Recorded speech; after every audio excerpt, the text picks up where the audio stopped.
Oke, assalamualaikum warahmatullahi wabarakatuh. Jumpa lagi di channel Super MNH, masih bersama saya dengan Muhammad Noviansa yang akan membahas mengenai hal-hal yang berkaitan dengan arsitektur komputer. Nah, di video kali ini ya, kita akan bahas mengenai struktur dan fungsi dari CPU. Sebagaimana kita ketahui, yang dilakukan oleh CPU salah satunya adalah dia menjalankan suatu instruksi yang diberikan kepada CPU itu sendiri. Oke, kita masuk ke materi kita mengenai struktur dan fungsi CPU. Ini adalah membahas mengenai organisasi dari prosesor. Nah, prosesornya atau kita bisa istilahkan dengan CPU tadi ya. Oke, yang dilakukan oleh CPU itu ada hal-hal apa aja yang dilakukan ya. Yang pertama ada fetch instruction. Dan sini CPU mengambil suatu instruksi yang diberikan gitu ya, yang diberikan kepada CPU menjalankan apa instruksinya itu pertama diambil. Nah, itu disebut dengan fetch instruction. Berikutnya interpret instruction. Nah, itu menerjemahkan ya, interpreter ya, menerjemahkan dari instruksinya ya, diterjemahkan apakah dijalankan untuk aritmatika ataukah secara logika ya, itu diinterpretasikan di situ. Nah, kemudian setelah itu dia akan melakukan fetch data. Sini mengambil data sesuai dengan dari instruksi yang akan dijalankan dari data tersebut.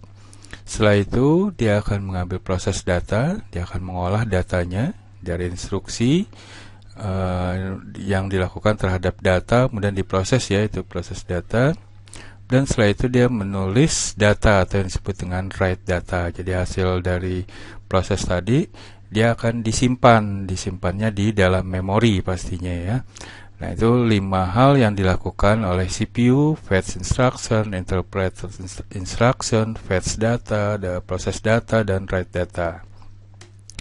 Nah, sini agar CPU dapat melakukan hal-hal tersebut, maka CPU perlu menyimpan data untuk sementara waktu. Datanya disimpan untuk sementara ya, baik itu untuk proses atau pengambilan data tersebut, dia melakukan penyimpanan sementara.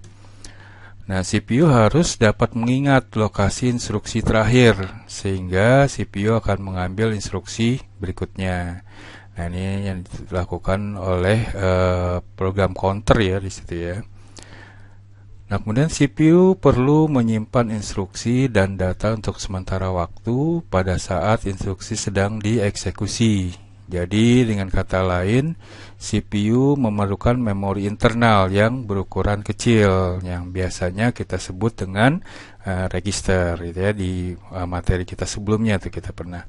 Jadi, CPU memerlukan memori internal sini yang berukurannya kecil dan memiliki kecepatannya juga sepadan dengan kecepatan dari CPU, gitu ya. Makanya dia memerlukan memori internal yang kita biasa sebut dengan register. Nah, kemudian sini ada masih organisasi prosesor ya. Kita lihat sini ada gambar dari instruction fetch di sini. Pertama, dia akan instruction fetch, kemudian diinterpretasikan itu ya di instruction decodingnya, kemudian berdasarkan alamatnya, alamat operan diambil atau dijalankan gitu ya. Ditentukan alamat dari memori tersebut berada. Kemudian operan fetch diambil fetch data tadi ya. Nah, ini bisa dilakukan multiple operan, bisa ditulis atau bisa mengambil dari hasil pengolahannya ya. Nah, setelah itu dari instruksi dan data tersebut kemudian data dijalankan atau dioperasikan di sini. Setelah data dioperasikan, kemudian dia akan tentunya disimpan tadi ya, disimpan sementara. Di sini berdasarkan operan address-nya. Kemudian sini disimpan atau operan store, baik itu di memori atau di register atau mungkin di akumulator ya. Nah, itu disimpan, kemudian setelah itu diteruskan ke interrupt check. Dicek interupsinya, apakah ada interupsi atau tidak. Jika ada instruksi, dia akan menjalankan suatu interupsi dulu, kemudian dilanjutkan ke proses berikutnya. Namun jika di instruction checknya tidak ada interupsi, maka dia langsung dijalankan. Dan setelah itu mungkin bisa dikembalikan ke data berikutnya ya, untuk proses data berikutnya.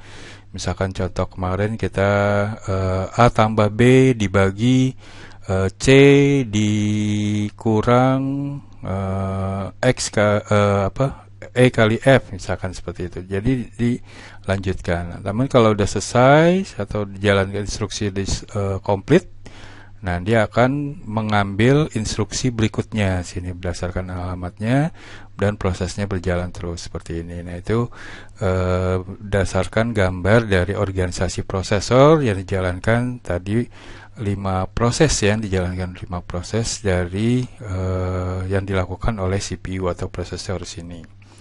Oke, kita lanjut. Berikutnya organisasi register. Ini tadi memori kecil ya yang dimiliki oleh CPU di dalam CPU atau memori internal dari CPU. Nah, sini organisasi register. Di register dalam CPU dia memiliki 2 fungsi. Yang pertama kita lihat dia sebagai user visible register. Nah, ini user visible register ini adalah register yang dapat direferensikan dengan menggunakan bahasa mesin yang dieksekusi oleh CPU. Dan fungsi berikutnya kontrol dan status register. Nah, sini ada register-register yang digunakan oleh unit control untuk mengontrol operasi CPU dalam program sistem operasi untuk mengontrol eksekusi program. Termasuk juga di dalamnya adalah interupsi ya, kita pernah bahas sebelum. Nah, itu termasuk di dalam register yang memiliki fungsi kontrol dan status register. Oke, berikutnya nih sini user visible itu terdiri dari apa aja? Yang pertama ada general purpose. Nah, di sini dapat berisi operan sembarang dari opcode. Kemudian ada data. Nah, ini hanya dapat dipakai untuk menampung data registernya ya. Kemudian register alamat, address register. Nah, ini dapat digunakan untuk mode pengalamatan tertentu. Kemudian ada kode-kode kondisi atau flag ya. Nah, ini disebut flag ini adalah bit-bit yang disetel perangkat keras CPU sebagai hasil operasi. Nah, itu yang pertama, user visible register. Nah, ada 4 buah register yang penting ya di dalam sebuah CPU. Kita lihat yang pertama itu adalah program counter atau PC. Nah, di sini berupa alamat instruksi yang akan diambil. Nah, disimpan di dalam PC ini adalah alamat instruksi yang akan diambil. Biasanya dia berurut untuk dijalankannya. Ini ada di video kita sebelumnya, itu mungkin ada untuk pembahasan lebih lengkapnya. Kemudian register berikutnya yang penting itu juga adalah IR atau instruction register. Nah, sini berisi instruksi yang terakhir diambil.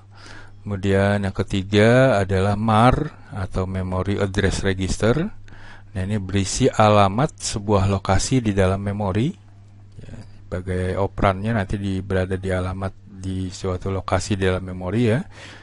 Kemudian yang keempat itu ada MBR atau Memory Buffer Register. Nah, sini berisi sebuah word data yang akan dituliskan ke dalam memori atau word yang terakhir dibaca. Oke, berikutnya kita di pembahasan sebelumnya kita pernah membahas mengenai PSW atau Program Status Word. Itu apa PSW ini atau Program Status Word? Nah, sini sebuah rancangan CPU mencakup sebuah register atau sekumpulan register, seringkali disebut PSW atau Program Status Word ini. Ya, jadi PSW ini bisa dikatakan sebuah register atau sekumpulan register, gitu ya. Itu disebut dengan program status word. Nah, di dalamnya itu dia berisi informasi status. Nah, biasanya PSW ini berisi kode kondisi dan informasi status lainnya. Oke, berikutnya ada yang tadi kita sudah bahas mengenai flag ya, atau common field. Nah, common field atau flag ini meliputi hal-hal berikut ini. Yang pertama ada yang disebut dengan sign, flag sign ya, sign. Nah, di sign ini dia berisi bit tanda hasil operasi aritmetika terakhir. Kemudian ada zero. Nah, zero ini disetel bila hasil sama dengan 0. Kemudian ada flag berikutnya yaitu carry. Nah, carry ini disetel apabila operasi yang dihasilkan di dalam carry itu untuk penambahan ya di dalam bit yang lebih tinggi atau borrow itu pengurangan dari bit yang lebih tinggi. Nah, ini di dalam pembahasan di sistem operasi binary ya itu ada istilah carry dan borrow. Kemudian ada equal. Nah, equal ini disetel apabila hasil pembandingan logikanya itu sama. Kemudian ada overflow. Nah, overflow ini digunakan untuk mengindikasikan overflow aritmetika.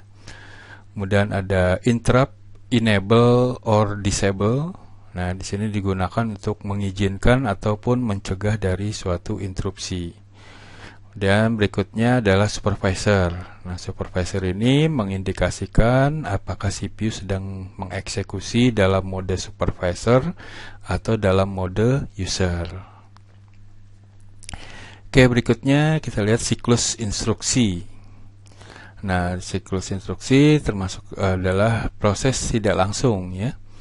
Nah, eksekusi sebuah instruksi melibatkan sebuah operan atau lebih di dalam memori yang masing-masing operan memerlukan akses ke memori ya. Memori yang digunakan kalau di video sebelumnya kita ada menggunakan memori 4 alamat gitu ya. 4 operan atau 3, 2, 1 atau bahkan tidak menggunakan operan gitu ya. Nah, di sini dia memerlukan akses memori tersebut. Nah, apabila digunakan pengalamatan tidak langsung, maka diperlukan akses memori tambahan. Nah, kegiatan utamanya terdiri dari aktivitas-aktivitas pengambilan instruksi dan pengeksekusian instruksi. Nah, operan yang dibutuhkan diambil dengan menggunakan pengalamatan tidak langsung. Nah, setelah eksekusi dilakukan, interrupt dapat diproses sebelum mengambil instruksi berikutnya. Nah, ini siklus instruksi secara proses tidak langsung. Oke, berikutnya mengenai aliran data ya. Aliran data di sini pada saat pengambilan instruksi dibaca dari memori dalam CPU PC berisi alamat berikutnya yang akan diambil ya, program counter ya berisi alamat berikutnya akan diambil dan alamat ini akan dipindahkan ke MAR, Memory Address Register, dan ditempatkan di bus alamat ya. Di sistem bus kan masih ingat ya ada bus alamat, bus data ataupun bus control gitu ya, masih ingat ya. Kemudian unit control meminta pembacaan memori dan hasilnya disimpan di bus data dan disalin ke MBR, Memory Buffer Register, dan kemudian dipindahkan ke IR, Instruction Register. Nah, sementara itu PC naik jadi 1 ya, di program counternya naik jadi 1 sebagai persiapan untuk pengambilan selanjutnya gitu ya. Jadi yang telah dijalankan akan dipindahkan ke bawah gitu ya. Nah, yang di urutan kedua akan naik ke atas gitu ya. Dan nanti akan itulah sebagai instruksi yang akan dijalankan berikutnya. Nah, bila siklus pengambilan telah selesai, unit control memeriksa isi dari IR, Instruction Register, untuk menentukan apakah IR berisi operand specifier yang menggunakan pengalamatan tidak langsung. Ya, yang berisi biasanya data langsung ya, akan langsung di data operand yang langsung dijalankan sesuai instruksinya. Nah, apabila berisi operan, maka dilakukan siklus tidak langsung ya. Itu mengenai aliran data. Oke, berikutnya kita mengenal ada yang disebut dengan pipelining instruksi yang dijalankan oleh CPU.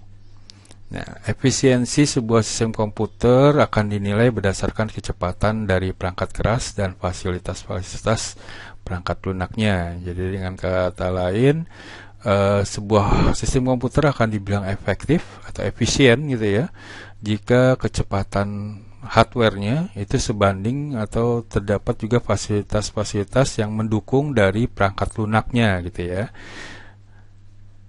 Ya, penilaian ini disebut dengan throughput. Ya, nah, throughput itu jumlah pemrosesan yang dapat dikerjakan dalam satu interval waktu tertentu. Nah, salah satu yang mendorong peningkatan suatu sistem throughput ini yang cukup hebat disebut sebagai pemrosesan pipeline sini. Nah, pemrosesan pipeline ini dalam suatu komputer diperoleh dengan membagi suatu fungsi yang akan dijalankan menjadi beberapa subfungsi yang lebih kecil dan merancang perangkat keras yang terpisah atau states untuk setiap subfungsinya.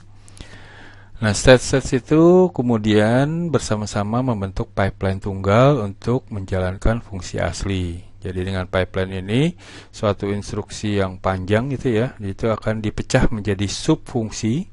Nah, nanti di ujungnya, nanti di akhirnya itu oleh pipeline instruksi ini akan dijalankan bersama-sama gitu ya. Kemudian membentuk pipeline tunggal untuk menjalankan fungsi asli. Jadi beberapa subfungsi itu berjalan, nanti hasil akhirnya itu tetap sebagai fungsi tunggal, fungsi asli dari suatu set instruksi tersebut. Nah, sinkronisasinya pipeline ini pada setiap baris perakitan industri, efisiensi suatu pipeline dapat berkurang jauh akibat suatu bottleneck. Nah, bottleneck ini tadi kalau di instruksi itu dari beberapa instruksi, kemudian di ujungnya itu kan seperti botol ya, leher botol dari masuk besar banyak atau besar, kemudian di ujungnya sempit gitu ya. Nah, itu akan mengganggu atau mengurangi dari efisiensi gitu, efisiensi dari pipeline di sini. Nah, bottleneck ini terjadi sewaktu pemrosesan pada suatu stage menghabiskan waktu lebih lama dari stage yang lainnya. Karena itu, idealnya kita menginginkan semua stage menghabiskan waktu yang sama. Nah, untuk menyamakan waktu yang diperlukan pada setiap stage, maka stage tersebut harus disinkronisasi agar akibat dari bottleneck itu dapat dihindari, diminimalisir ya. Dan dapat dilakukan dengan menyisipkan kunci-kunci sederhana antara stage-stage tersebut. Nah, itu dilakukan sinkronisasi pada pipeline instruction. Oke, berikutnya masih di pipeline instruksi, ada efisiensi pipeline ini. Suatu fungsi pipeline hampir selalu lebih baik daripada fungsi non-pipeline ya. Walaupun tadi dengan adanya akibat dari bottleneck, tapi dengan diadakan sinkronisasi tadi mengakibatkan dari instruksi pipeline ini menjadi lebih efektif ya pastinya ya. Nah, kemudian walaupun fungsi pipeline tadi dikatakan lebih baik dari non-pipeline, namun kenyataannya harga pipeline tersebut sangat mempengaruhi kapan dan apakah fungsi-fungsi yang dijalankan atau dipipelinekan lebih baik atau tidak. Oke, kemudian pipelining instruksi. Nah, sini proses fetch pada instruksi, pengambilan instruksi ya, tidak akan dimulai sampai eksekusi sebelumnya selesai ya. Nah, untuk mempipelinekan fungsi ini, instruksi-instruksi yang berdampingan di fetch dari memori ketika instruksi yang sebelumnya di-decode atau dijalankan. Proses pipelining instruksi ini disebut dengan instruction. Nah, pipelining prosesornya gimana? Nah, sewaktu stage dari suatu stage merupakan prosesor aktual dan let's saling berbagi memori antara prosesor-prosesor tersebut, maka pipeline ini disebut sebagai pipeline prosesor ya. Oke. Nah, kemudian sini kita lihat ada tabel mengenai register-register prosesor Pentium. Sini kita lihat ada tabel berdasarkan dari unit integernya. Nah, kita lihat sini berdasarkan jenis, jumlah, panjang bit per bitnya dan kegunaannya. Yang pertama general ya. General, nah jumlahnya ada 8, panjang bitnya 32. Nah, kegunaannya sebagai general purpose user register. Dan untuk segmen ada jumlahnya 6, panjang bitnya 16 ya masing-masing, berisi pemilih-pemilih segmen. Kemudian flag. Nah, flag ini berjumlah register 1, panjang bitnya 32 bit untuk flag ini. Nah, kegunaannya sebagai bit-bit status dan kontrol ya tadi ya. Kemudian ada pointer instruction, pointer instruksi. Nah, jumlah registernya 1, unit integernya ya, maaf, unit integernya 1, panjang bitnya 32. Ini sebagai pointer instruksi. Nah, kemudian berikutnya masih di register prosesor Pentium. Ini berdasarkan unit floating point-nya ya. Unit floating point-nya ada beberapa jenis. Yang pertama ada numerik, jumlahnya 8, panjang bitnya 80. Nah, ini gunanya untuk menampung bilangan-bilangan floating point. Kemudian untuk kontrol, status, take word, pointer instruction atau pointer data ini jumlahnya 1, yang masing-masing kontrol, status, dan take word ini memiliki panjang bitnya 16. Untuk pointer instruksi panjang bitnya 48 dan juga pointer data. Nah, numerik ini kegunaannya untuk menampung bilangan-bilangan floating point ya. Kemudian untuk kontrol ada bit-bit kontrol, status itu untuk bit-bit status, take word untuk menspesifikasikan register numerik, sedangkan pointer instruksi kegunaannya untuk menunjuk ke instruksi yang diinterupsi oleh exception. Kalau pointer data menunjuk ke operan yang diinterupsi oleh exception. Oke, mungkin itu aja materi kita berkaitan dengan struktur dan fungsi dari CPU ya. Ini sebagai tambahan dari materi-materi kita yang bahas mengenai CPU dari video-video kita sebelumnya ya, mengenai arsitektur komputer ini. Awal mengenai CPU, kita bahasnya adalah penambahan dari instruksi yang dijalankan oleh CPU. Oke, mungkin itu aja materi dari saya. Saya ucapkan terima kasih yang telah menyaksikan video ini, dan juga akan berterima kasih kembali jika kalian menyukai video ini dengan mengklik like ya, tanda hati di video ini, dan juga kalian mensubscribe dari channel saya ini, channel Superman High ya, agar setiap ada video baru yang saya upload kalian akan mendapat notifikasi lebih lanjut. Oke, itu aja mungkin materi yang akan saya sampaikan. Semoga dapat diterima dengan baik. Saya ucapkan Assalamualaikum warahmatullahi wabarakatuh.